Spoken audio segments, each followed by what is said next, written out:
some surprise live stream. I I mean, I maybe should try to figure out a time to be able to do these at a regular basis at a certain time on a certain day, but I don't know. It just happens the way they happen right now, so that's just the way it is. I specifically did want to talk about something specific on this live stream. I didn't want to make it just a video. I figured I'd do a live stream on it. Of course, live stream eventually becomes a video sort of anyway, so there you have that. But I want to talk about Lord of the Flies. That's right. William Golding's book, Lord of the Flies. See here, this is my very well weathered copy. I've had this since I was a sophomore in high school, since well, name 1992. It's written on there. Um, it's not my favorite book of all time, but Lord of the Flies is one of my favorite novels of all time. It is on my top 10 list of my favorite books of all time. And there is a new uh, adaptation on Netflix, a 4-part series, which I finished not too long ago. The Netflix series is over 4 hours long. It's not really, well, it's kind of updated things, sort of. The casting, a lot of the casting was definitely done to appeal to a modern audience, to also meet those, the list that Netflix requires of certain things, certain people. So, um, but the adaptation, that's what I want to talk about. I'm going to talk about the book a little bit and how the new adaptation, how it ties in. So, William Golding's Lord of the Fly is a classic of English literature, modern English literature, set around the time of World War II. A plane full of British schoolboys crashes on some island in the middle of the Pacific. All the adults are dead, and the boys, the kids, they're left to fend for themselves and try to survive. And then the older boys, they take the responsibility for building the shelters and finding water and hunting. And eventually, the split occurs between the two of the main characters. You have Ralph, you have Jack. So, and there eventually chaos ensues, and the evil, the beast within all of us, it emerges and takes over the boys and takes over the island, and a lot of bad things happen. So, the things I want to, first of all, I when I was wanting to go to film school, when I was, and I, if I ever did, make movies again, I would love to make a film adaptation of Lord of the Flies.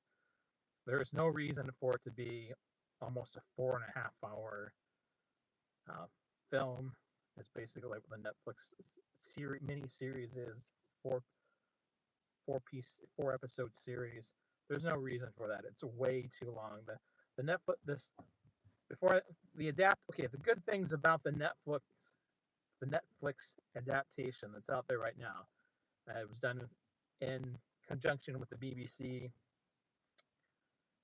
They got the mood right, I guess, sort of. The casting, even though they had to meet those quotas, and the casting is really well done. The actors, they are all fine actors. They do an excellent job. They did a really good job of showing the relationship between Ralph and Jack, because Ralph and Jack, a lot of times people think they start off as being these totally antagonistic with each other, and they're not. I mean, they are opposing each other, but they are friends. They're almost like a duality between each other. One is good, one is not necessarily. He doesn't start off as being evil. They were friends. They shared some of the same interests. That they laugh at the same things. But Ralph, is the more serious one. He's the one that takes the responsibility for taking care of the little ones and making sure the things that need to be done are done. That in order to survive. Whereas Jack, he gives in to his ego, and he ends up becoming a savage, basically. So but the Netflix series does a really good job showing that those two, they didn't start off as being completely opposites. They didn't start off as being uh, totally antagonistic to each other. That there was a friendship there. That they did share interest. So that the other adaptations in the past, they haven't always done the other. There's only been two major movie adaptations. One, I believe, was done in 1963, which is a black and white movie. It's probably, in all honesty, is the best of the film adaptations I've seen. There's a 1990 movie, which in some aspects did a better job. Of making things feel more real, but there's a lot of flaws in that adaptation, and that one didn't show that relationship as well either. So there's that. So this one does a really good job with that.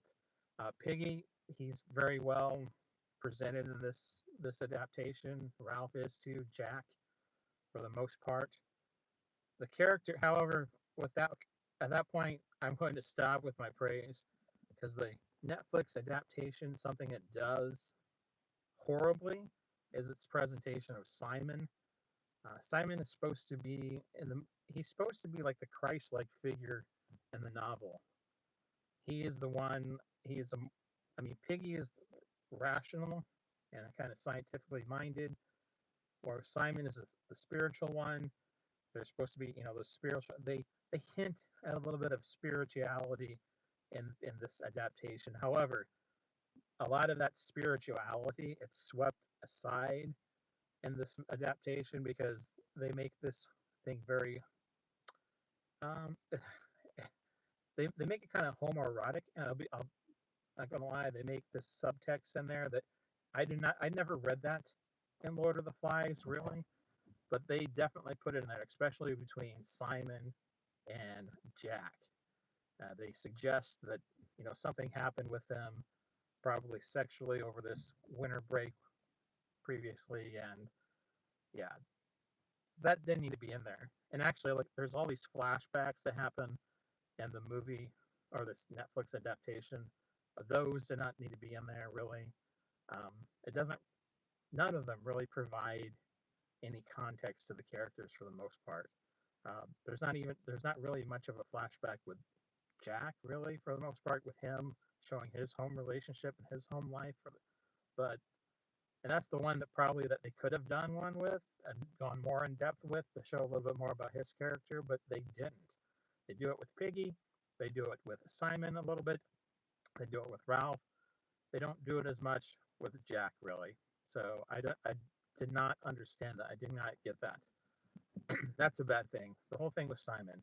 I did like it. They actually had the pig did not actually literally talk, which I wish it would have.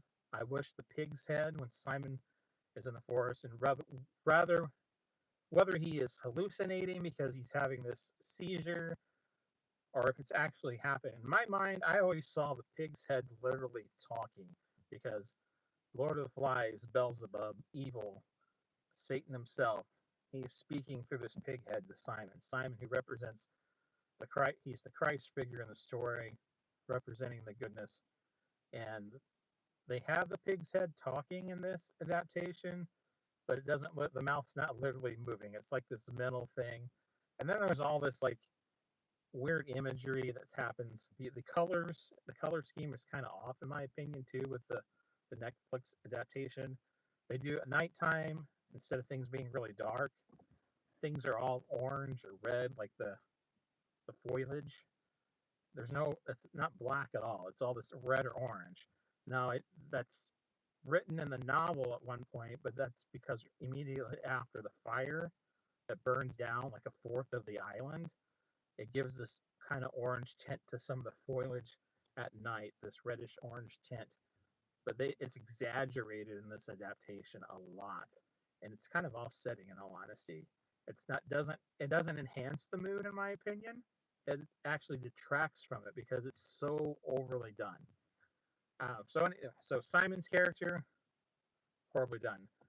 Now the biggest issues, my problem, besides things being way too long and drawn out, because they have these long drawn out images of the jungles and the forest. Sometimes with the boys running through. Sometimes it's not. These things are really way overly drawn out than it was necessary. I mean, this whole thing should have been cut down by about 2 hours. It could have easily been done that way. It should have been just a movie, not a four-part series. Anyway, um, my biggest issues with it was towards the last part of the movie. There's some things that are key in the book that happen that do not happen that same way in the movie at all. And that changes the nature of the story. It changes the entire thing, the way it feels, the way you feel about the characters and everything. The first thing is Simon's death. Simon, he is murdered in the story by all the. And spoilers for anyone who doesn't know the story, but Simon is murdered by all the other boys on the island. He comes rushing out of the forest because he's discovered what they thought is the beast the whole time is just this dead fighter pilot in a with this parachute, and that it's not an actual beast. It's just a dead person in a parachute. He comes running out of the forest, and they think he's the beast rushing through, and without thinking, because they're all in this frenzy, they stab him and everything, and they murder him. And this, all of them take place in this, including Piggy and Ralph. They kill Simon as well. They murder him as well. That does not happen in the Netflix adaptation. All the other, they're Piggy and Simon. They see it happen and they're there, but they don't partake in that. That was wrong because that changes the nature of everything with the rest of the story. They have Simon or Ralph and Piggy have to be part of that murder. They are part of the killing of the goodness, killing of everything, killing the Christ-like figure. That is a crucial part of the story. That was changed in that adaptation. So that's one reason I did not like another big reason I did not like this. And another reason I did not like this was the other major death that happens is Piggy's death. They draw out Piggy's death. In the story, Roger pushes this boulder. It's a boulder, literally, that smashes Piggy, smashes his brains, and literally kills him basically on the spot. Smashes his head in. This boulder comes down from the mountain thing, and it smashes his brains. The conch shatters in a million pieces on the beach. That happens with the conch. Roger's one. He throws the stone. It's a stone. It's a rock, and it hits Piggy in the back of the head. It does knock him out, but they drag. He ends up surviving. He survives. Him and Ralph escape together. They run away. They hide out, and he ends up eventually dying overnight. And they draw out his death. They make it a very extended, drawn out death. That was not very well done at all. I mean, that should have been.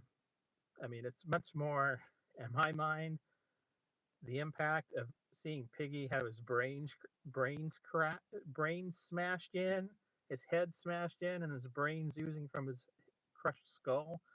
Um, that would be much more dramatic than what takes place in the Netflix series. So just so you're aware, I mean, Piggy doesn't. His death is drawn out, and then Ralph and Piggy do not participate in Simon's death. And those are two big moments towards the end of the book that are changed dramatically. Yeah, no, they are changed dramatically from the story because they're so crucial to what happens next.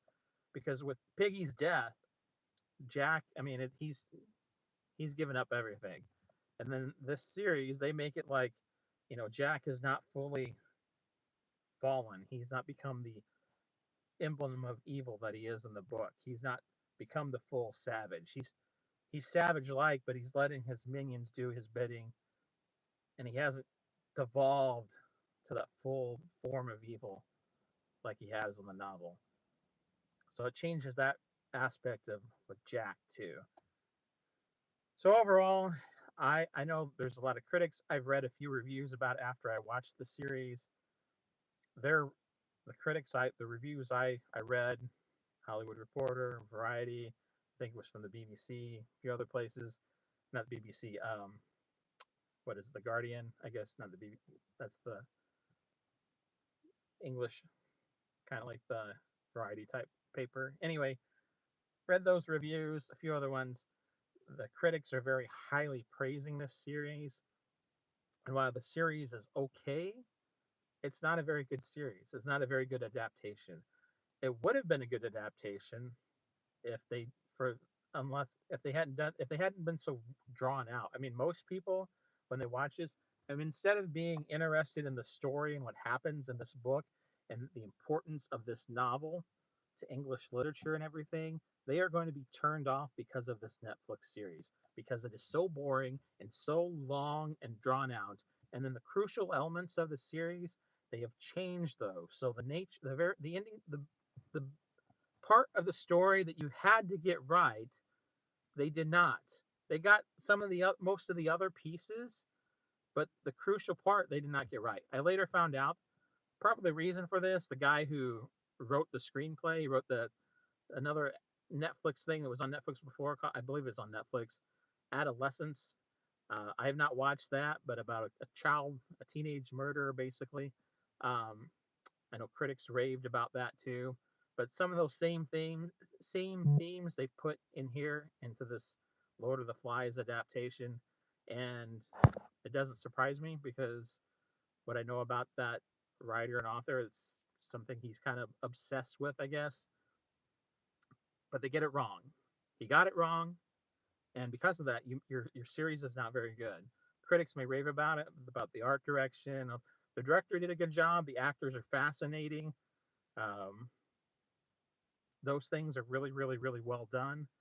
So, and you had this great cast. You had this great, you know, you have a great director, but the author, I mean, screwed things up. The writer, they screwed things up, especially at the end. And at the end, you've got to bring it home there at the end. Did not. And also, you made it way, way, way, way too long. There was no reason for it to be over 4 hours long. People were going to be turned off about it. Instead of people being excited about The Lord of the Flies, they're going to be bored by it. They're going to think it's a horrible story that has no relevance to what's going on in the world today.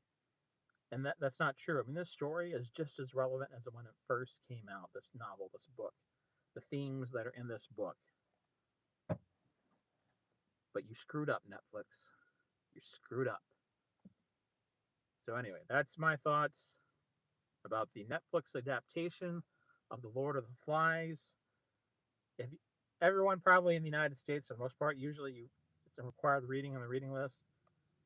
If you haven't read this in a long time, I recommend you go read it, reread it. It's an important, very important part of literature. The story, it's really a great story. Um, it's a dark story because it's about the darkness of humanity. It's about good and evil, and how we, as fallen individuals, we throw off God, if we throw off Christ, if we murder Him, we can't. We will just be fallen individuals, lost, and we require something outside of ourselves to save ourselves, which happens at the end of the book. This Netflix adaptation, they did a good job with that, with the very very end of the book, sort of.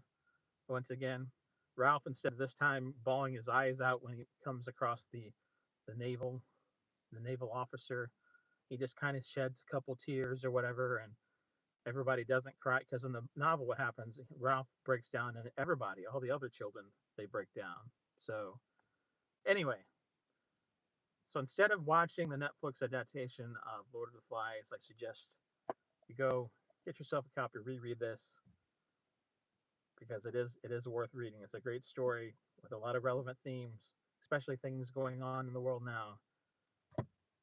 Check it out.